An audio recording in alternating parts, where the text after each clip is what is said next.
축구라는 스포츠가 생긴 이래 펠레, 마라도나와 더불어 가장 위대한 업적을 달성한 선수, FC 바르셀로나의 전성기를 이끌며 각종 컵대회 석권은 물론 개인 공격 포인트 기록을 모조리 갱신하면서 개인 수상까지 싹쓸이한 리빙 레전드, 마지막 남은 수건이었던 월드컵까지 차지하며 드라마틱한 피날레를 장식한 축구의 신, 바로 리오넬 메시입니다. 리오넬 메시는 1987년 아르헨티나 로사리오에서 태어났습니다. 그의 가족은 이탈리아 이민자의 후손으로 이탈리아인의 혈통을 가지고 있었으며 철강회사를 다니고 있었던 아버지 덕분에 메시는 비교적 풍족한 어린 시절을 보냈습니다. 마라도나의 나라였던 아르헨티나답게 아르헨티나인들에게 축구는 생활이었으며 과거 축구 선수 출신이었던 아버지의 영향으로 메시와 그의 형제들 또한 자연스럽게 축구와 함께 자랐죠. 메시 위로는 두 형들이 있었는데 두 형 모두 지역 연고팀인 뉴엘스 올드보이스 유소년 팀 소속이었고, 어린 메시는 5살 때부터 그러한 형들 사이에 끼어서 축구를 하곤 했습니다. 형들과 나이 차이도 나고 몸집도 꽤 차이가 났지만 어린 메시는 매번 강한 승부욕으로 축구공을 이리저리 컨트롤하며 형들을 농락했고, 이러한 모습을 본 아버지는 그때부터 리오넬 메시의 재능이 비범하다는 것을 깨달았다고 합니다. 그러던 어느 날 메시는 외할머니 셀리아와 함께 형들의 경기를 보기 위해 우연히 베이비 풋볼 리그 운동장을 찾았는데요. 갑자기 경기 도중 선수 한 명이 부족한 상황이 발생합니다. 그러자 해당 팀의 코치가 급하게 대체 선수를 찾기 위해 운동장에 구경 온 아이들을 물색했는데, 그때 메시의 외할머니가 자신의 손자를 경기에 투입하라고 강력하게 추천합니다. 하지만 겨우 5살밖에 되지 않았고 또 너무나도 작은 체구를 가진 메시를 보고 코치는 다칠 위험이 있다며 거절했지만, 할머니는 아랑곳하지 않고 손자인 메시를 한번 뛰게 해보라고 부탁했습니다. 결국 코치는 마지못해 꼬마 리오넬 메시를 대체 선수로 투입하게 되죠. 메시가 투입되고 불과 몇십 분 뒤 운동장에 구경 온 모든 관중들과 선수들은 눈앞에 펼쳐진 엄청난 광경에 입이 떡 벌어지고 맙니다. 겨우 5살짜리 꼬마 메시가 자기보다 서너 살이나 많은 유소년 선수들을 현란한 드리블로 모두 제끼고 골까지 성공시킨 것입니다. 우연히 대체 선수로 경기를 뛰게 된 메시는 5살짜리 꼬마의 실력이라고는 믿기지 않을 정도의 트래핑, 탈압박, 슈팅 능력을 마음껏 뽐내며 그라운드 위를 종횡무진 누볐습니다. 이 충격적인 경기 이후로 리오넬 메시는 천재의 등장이라는 수식어와 함께 로사리오 지역의 깜짝 스타가 되었고, 2년 뒤에는 지역 연고팀인 뉴엘스에 입단하여 본격적인 선수 생활을 시작합니다. 뉴엘스 입단 이후 메시의 실력은 더욱 일취월장하여 이미 마라도나의 재림이라는 별명을 얻을 정도로 유망주 반열에 올랐으며, 이러한 메시를 보기 위해 유럽의 수많은 명문 구단 스카우터들이 로사리오를 찾았습니다. 그러던 어느 날 메시에게 큰 시련이 찾아오게 되는데, 그것은 바로 성장 호르몬 결핍장애 진단이었습니다. 메시가 10살이 되던 무렵 문득 메시의 키가 또래보다 더딘 것 같다는 느낌이 든 그의 아버지는 메시를 데리고 병원을 찾았다가 성장 호르몬 결핍장애가 있다는 청천벽력 같은 소식을 듣게 됩니다. 아무리 천재적인 재능을 가지고 있어도 프로에서 살아남으려면 어느 정도 피지컬에는 도달해야 하는데, 메시는 그 수준보다 한참 못 미칠 수도 있다는 것이었죠. 때문에 메시는 자신의 미래를 위해서 매일 피하 주사를 맞으며 치료를 병행해야만 했습니다. 매일같이 자신의 허벅지에 크나큰 주사기를 찔러 넣어야 하는 눈물과 고통의 시간이었지만, 프로 선수라는 목표를 달성하기 위해 어린 메시는 묵묵히 그 시간을 견뎠습니다. 그리고 이와 동시에 아버지 호르헤 메시는 아들의 치료 비용을 감당해야만 하는 큰 걱정을 떠안게 되었죠. 치료를 시작한 처음 2년 동안은 공기업에 다니던 아버지의 의료복지 혜택 덕분에 치료비를 무난하게 해결할 수 있었지만, 아르헨티나의 경제 위기가 찾아오게 되면서 메시를 위한 회사 복지 서비스가 끊기게 되었고, 이는 메시를 보유한 뉴엘스 클럽 또한 마찬가지였습니다. 메시의 아버지는 아르헨티나 내 클럽들에게 아들의 치료비 지원을 보장받을 수 없게 되자 어디든 아들의 치료비를 지원해줄 수 있는 클럽을 찾기 위해 유럽으로 눈을 돌렸는데, 이때 메시 부자의 손을 잡아준 구단이 바로 FC 바르셀로나였습니다. 이미 리오넬 메시의 잠재력을 눈여겨본 FC 바르셀로나의 에이전트가 그의 아버지에게 컨택하여 입단 테스트를 권유했고, 메시는 곧바로 바르셀로나로 향했습니다. 그리고 지금껏 해왔듯 완벽한 재능을 선보이며 바르셀로나 클럽 관계자들을 매혹시켰죠. 특히 카를레스 렉사의 기술이사는 이 어린 소년을 당장 영입해야 한다며 클럽 회장 및 이사들을 강력하게 설득했지만, 정작 바르셀로나 클럽 내에서는 13세의 어린 외국인 소년을 바로 계약하는 것에 대해 회의적인 입장이었습니다. 바르셀로나 측은 메시의 성장 호르몬 결핍장애에 대해서도 알고 있었기 때문에 아무리 천부적인 재능을 가진 유망주라도 이 치료 금액을 지원해주면서까지 투자하는 것이 모험이라고 생각했기 때문입니다. 그렇게 2달간의 시간이 흘러가고 메시의 아버지는 확답을 주지 못하는 바르셀로나 측에 더 이상 기다릴 수 없다며 다른 클럽과 계약하겠다고 통보하는 상황까지 봉착하게 됩니다. 이대로라면 엄청난 유망주를 잃을 수도 있겠다는 불똥이 떨어진 렉사은은 다시 한번 바르셀로나 회장에게 강력하게 계약을 요청함과 동시에 메시 아버지를 만난 자리에서는 급하게라도 냅킨의 가계약서를 써주었는데, 이것이 지금의 메시를 있게 한 그 유명한 냅킨 계약서입니다. 그렇게 우여곡절 끝에 리오넬 메시는 바르셀로나 유소년 팀인 라마시아에 입단하게 되었고, FC 바르셀로나는 메시의 치료비 전부를 지원해준과 동시에 같이 바르셀로나로 이주할 가족들의 집도 구해주고, 추가로 아버지가 경제활동을 할 수 있게끔 직업까지 보장해줍니다. 그렇게 리오넬 메시는 자신이 앞으로 역사를 써내려갈 팀 FC 바르셀로나에 입성합니다. 아르헨티나에서 온 13살의 천재 축구 소년은 네로라 하는 유망주들이 다 모인 라마시아에서도 압도적인 실력을 보여주며 단 3년 만에 모든 유망주 시스템을 월반하는 기염을 토합니다. 이 과정 속에선 FC 바르셀로나라는 명문 구단이 보유한 체계적인 관리 시스템과 함께 메시의 피를 토하는 노력이 시너지 효과를 보이며 그를 더욱 성장시켰죠. 특히 메시는 성장 결핍장애 치료까지 병행해야 했기에 구단에서 특별하게 관리하고 있었고, 메시는 이러한 보살핌 속에 차근차근 몸을 성장시키며 1군 무대에서 통할 수 있을 정도의 피지컬을 만들어 나갔습니다. 마침내 16살의 나이로 바르셀로나 1군에 입성한 리오넬 메시는 2003년 11월 16일 주제 무리뉴 감독이 이끄는 FC 포르토와의 친선 경기에 교체 출전하며 자신의 존재를 알렸습니다. 메시는 이듬해인 04-05 시즌부터 본격적으로 1군 훈련에 합류해 시즌을 준비했으며, 이때 당시 바르셀로나의 에이스였던 호나우지뉴가 특히 메시를 많이 챙겨줬다고 합니다.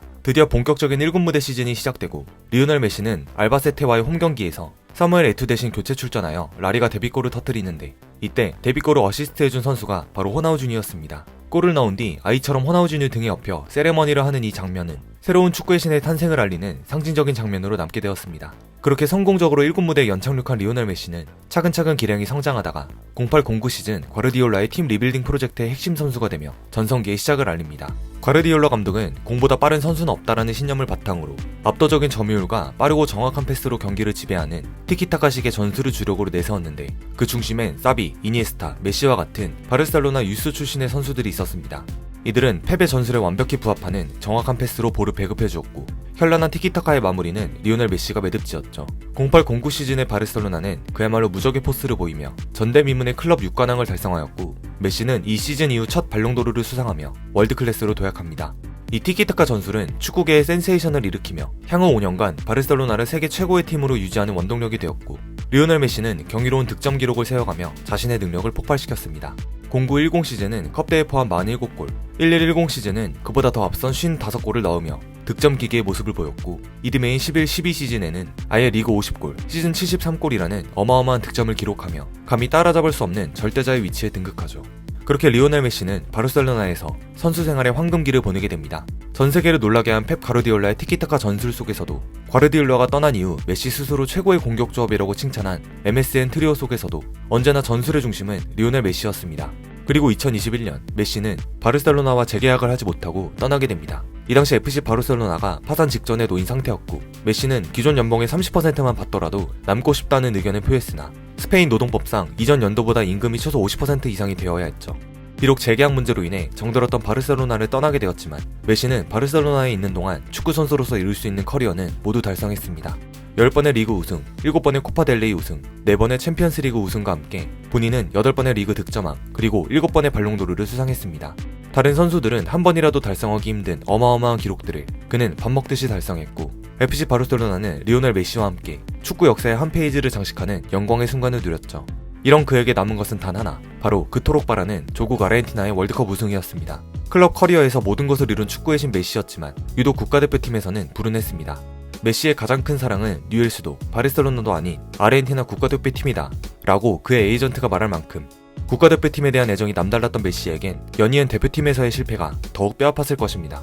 2005년 헝가리와의 친선 경기 때 교체 출전하면서 A매치 데뷔를 한 리오넬 메시는 교체하자마자 상대 수비수를 가격하는 바람에 1분도 안 돼서 퇴장당하는 강렬한 데뷔전을 가졌는데, 이것이 바로 앞으로 펼쳐질 대표팀 잔혹사에 대한 징조였을까요? 슈퍼스타 리오넬 메시는 유독 국가대표팀에서 갖은 시련을 겪게 됩니다.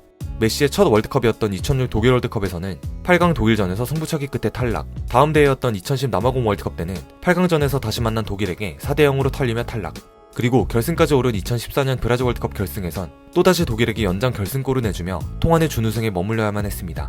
그리고 또 다른 중요한 대회인 코파 아메리카에서도 아르헨티나는 우승과 인연이 없었는데 2007, 2015, 2016 대회에서는 준우승에 머무르며 번번이 우승 직전에 미끄러졌죠.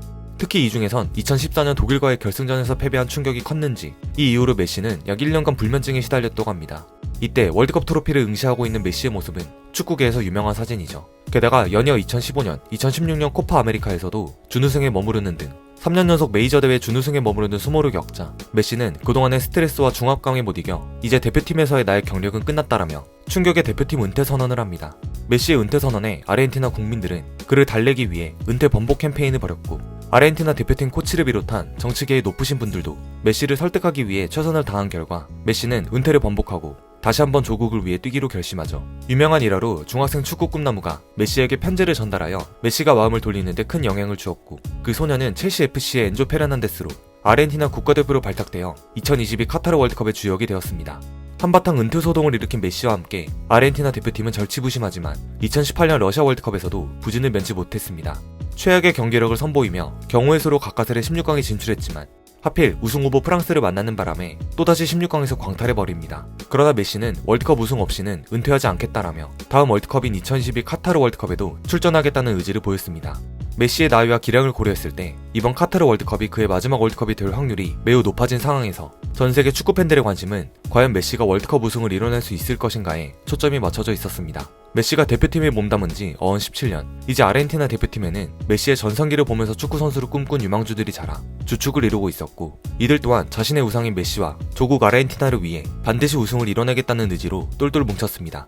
아르헨티나 대표팀은 첫 경기 사우디에 패하면서 이변의 희생양이 되기도 하고, 8강 네덜란드전에서는 종료 직전 극장골을 헌납하며 승부차기까지 가면서 겨우 승리하는 등 여러 위기가 있었지만 결국 전대회 우승팀 프랑스를 결승에서 만나 손에 땀을 쥐는 명경기를 연출하며 승부차기 끝에 마침내 우승을 차지합니다. 특히 메시는 결승전에 PK 포함 2골을 넣으며 황제의 대관식을 스스로에게 선사했습니다. 이로써 축구의 신이자 한 시대를 풍미했던 위대한 선수가 커리어의 마지막 시기에 월드컵이라는 대업을 이루면서 화려한 피날레를 장식했습니다. 특히 똑같이 마지막 월드컵이었던 라이벌 호날두가 최악의 경기력을 선보이며 눈물의 탄력을 한 것과 대조되어 더욱 드라마틱한 순간이 되었죠.